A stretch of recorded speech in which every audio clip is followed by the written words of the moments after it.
Procivis Logement Social a souhaité faire une étude sur la décarbonation du parc géré par le groupe, donc 60 000 logements. Même si nos directeurs patrimoine connaissent très bien leur parc, ce diagnostic nous a permis d'avoir une photo très fine sur vecteurs énergétiques, typologie. Ce travail de diagnostic était vraiment important pour établir après des scénarios et des stratégies.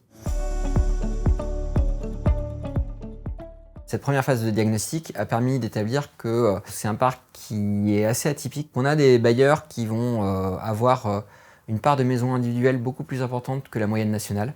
On a des bailleurs qui sont à plus de 50% ou à 50% de logements en maison individuelle. Et on a globalement des bailleurs qui ont une part de logements chauffés au gaz qui est très importante, avec très peu aussi d'options de raccordement à des réseaux de chaleur. C'est aussi un parc qui est très récent.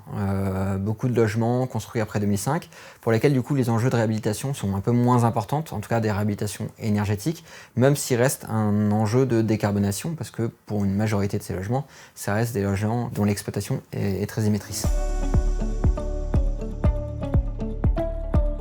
On a travaillé sur plusieurs trajectoires, mais toutes utilisent les mêmes leviers à peu près, juste à des échéances un peu différentes. Dans tous les cas, on a travaillé sur évidemment l'isolation des logements qui ne sont pas aujourd'hui suffisamment bien isolés. Le deuxième enjeu, ça va être la question de la décarbonation des vecteurs énergétiques. Donc nécessairement, il va falloir travailler sur des changements de vecteurs énergétiques ou l'hybridation des systèmes actuels et voire sinon l'utilisation du biogaz. On compte aussi sur un déploiement de réseaux de chaleur dans certaines zones, là aujourd'hui il n'y en a pas. Et puis dernier enjeu qui est important, c'est la maîtrise des charges, à une baisse des charges, à une maîtrise de l'exploitation et peut-être aussi à l'accompagnement des locataires pour s'assurer que les consommations restent maîtrisées.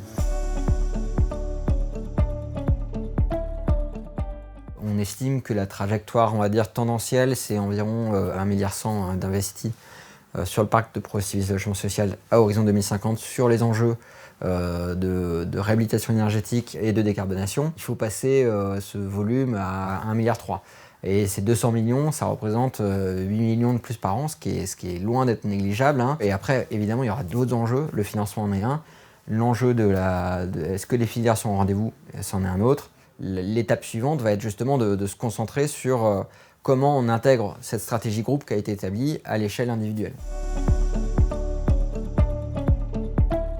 Ce qu'on comprend de l'étude, qui est très sérieuse, rigoureuse, complète, c'est qu'il y a des enjeux énormes de produire ces réhabilitations. Donc je pense qu'il y aura un travail très important sur la maîtrise d'ouvrage, mais également en termes financiers. On sait qu'il y aura des enjeux très forts d'arbitrage entre construction neuve et réhabilitation énergétique. Et donc on est en perpétuelle discussion avec tous les acteurs, l'USH, les fédérations, l'ensemble des bailleurs sociaux. Donc il ne faut pas hésiter à venir nous solliciter pour qu'on prenne en compte tous ces besoins. On a fait cette étude avec l'ambition justement d'ancrer auprès des équipes cette ambition d'atteindre les objectifs 2050 soit au cœur des stratégies. On espère aussi que les filières vont s'améliorer, que peut-être les techniques, les réponses vont évoluer au fil du temps. Mais on sera prêt justement avec cet outil pour suivre ces évolutions, s'adapter et répondre peut-être à être plus réactif que certains.